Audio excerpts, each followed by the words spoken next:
Kawhi Leonard's longtime personal trainer filed a lawsuit against the Los Angeles Clippers in regards partly to Kawhi Leonard's medical care. And there's some pretty shocking details in this, but I think are really important and interesting to try to talk through. Welcome back, everybody. I'm Dr. Brian Sutterer, and the goal in this channel is to help teach you more about the medical side of the sports world. We're going to walk through the actual pages of this lawsuit, and there's a lot of stuff in here about just, the way that Randy Shelton, the personal trainer, was treated, some of the recruiting stuff that we're not going to get into. But I think the important part of the backstory is that this Randy Shelton was Kawhi's longtime personal trainer, strength and conditioning coach from back when he was at San Diego State, and seemed to be a really important confidant and trusted resource to the point where in the lawsuit, the Clippers were allegedly going through Randy Shelton to recruit Kawhi, get to Kawhi, learn more about Kawhi, and then ultimately implied that Shelton would have a prominent role in the Clippers if Kawhi chose to come there. So there's clearly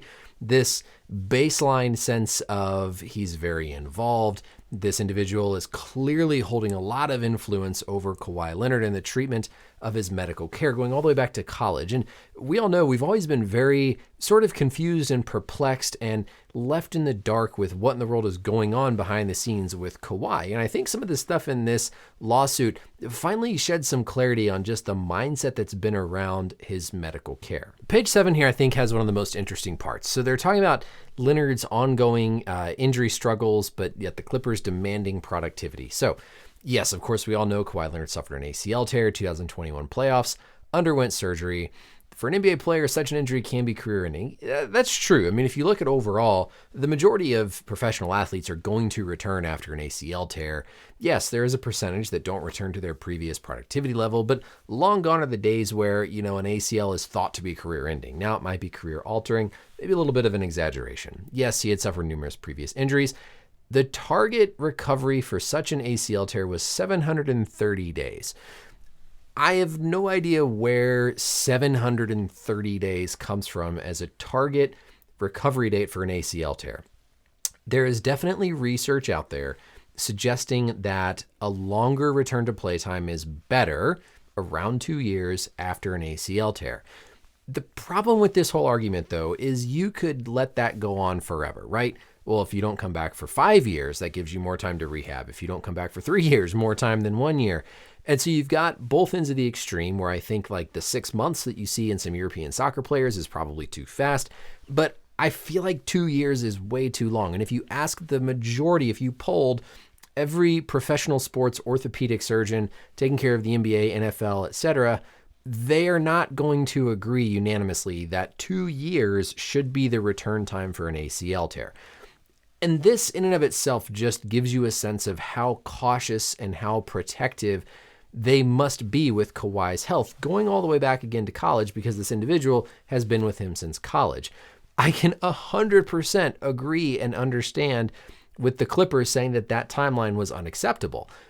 When you have a professional athlete that you're paying money and the standard of care is 9 to 12 months for an ACL tear, it's very, very hard to then just listen to the strength and conditioning coach beyond your trusted surgeon who does these for a living and then say, well, okay, fine, the strength conditioning coach says it needs to be 2 years, we'll make it 2 years.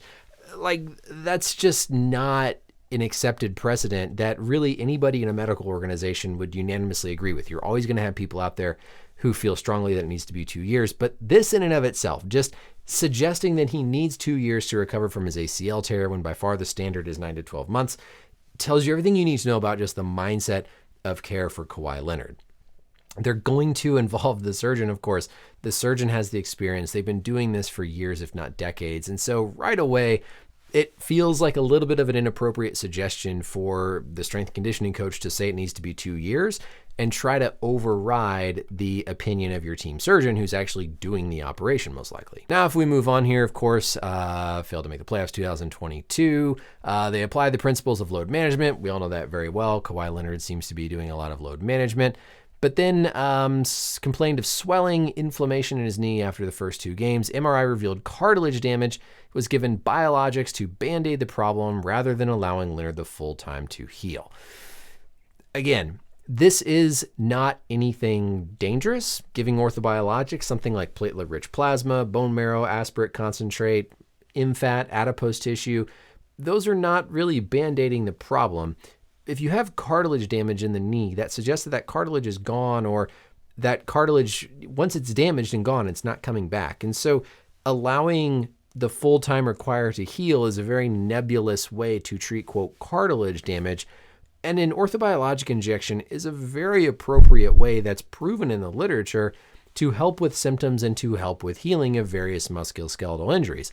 So there's in no way, like, using orthobiologics is a very common thing that's done, and I would definitely not think of it as a Band-Aid. If you look at a lot of NBA players, they're going to have some degree of cartilage damage in their knee on an MRI. But you're not just going to indefinitely hold that athlete out because their knee has this cartilage damage. You're going to follow their symptoms. You're going to try these things like orthobiologic injections. And if this is coming on the back end of somebody saying that you need 2 years for an ACL tear, I anticipate this is why they had this low threshold to say, well, you need more time to heal, because initially we wanted 2 years. It was only a year. So we're going to find these reasons to try and push this and stretch it out more. Less than a month later, was back in play November 17th. Like, a month time is very appropriate to rest after an orthobiologic injection. Like, this is not rushed, right? A concern would be if they just were pumping him full of steroid shots and saying, get back out there. But this feels like a very appropriate type of thing.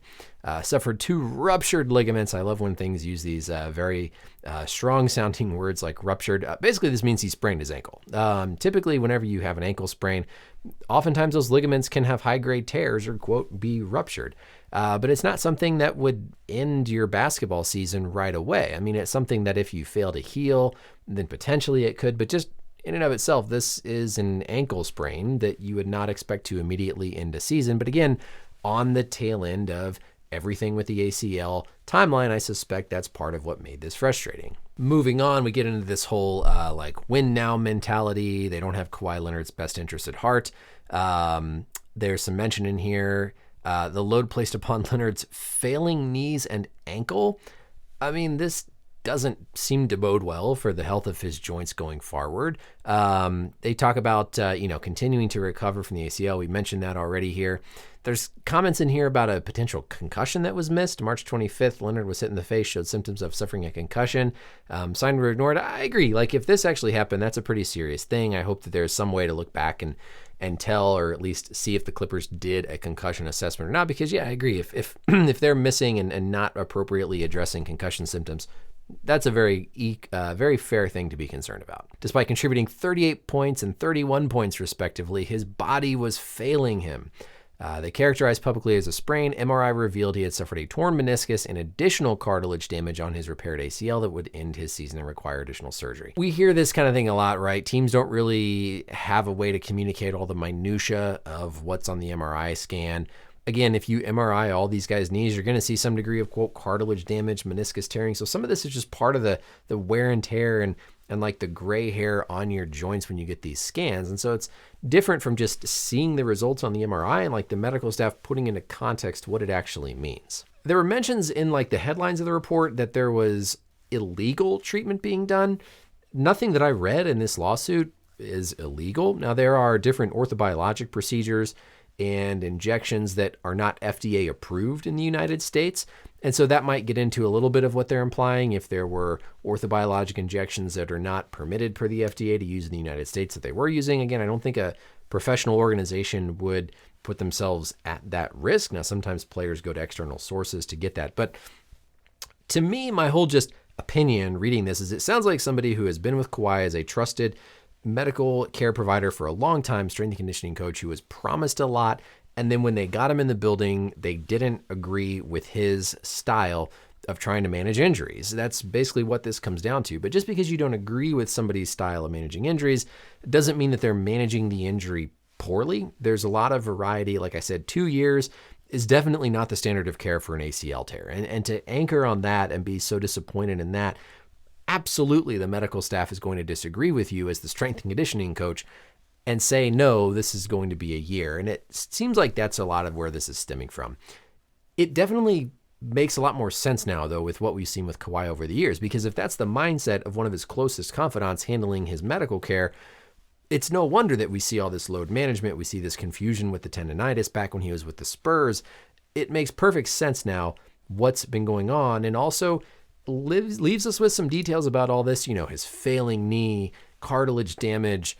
He still isn't back to start the season. I'd be surprised if we see a lot of him going forward. I think this paints a very bleak picture. And if this is the mindset that Kawhi himself has, there's going to be even more of that hesitancy to get out there and push through things. So overall, pretty interesting story. I bet a lot of this stuff Kawhi didn't want to have come out about these reports on his MRI scans and failing joints, etc. But again, I think it's important to think of the difference between dangerous, bad medical care and just a different opinion in medical care. And to me, just reading what's in here, it seems like this was more a difference of opinion rather than true, harmful, bad, dangerous medical care. That's it for the video, everybody. Let me know as always any questions or comments down below. And until next time, we'll see you later. Bye.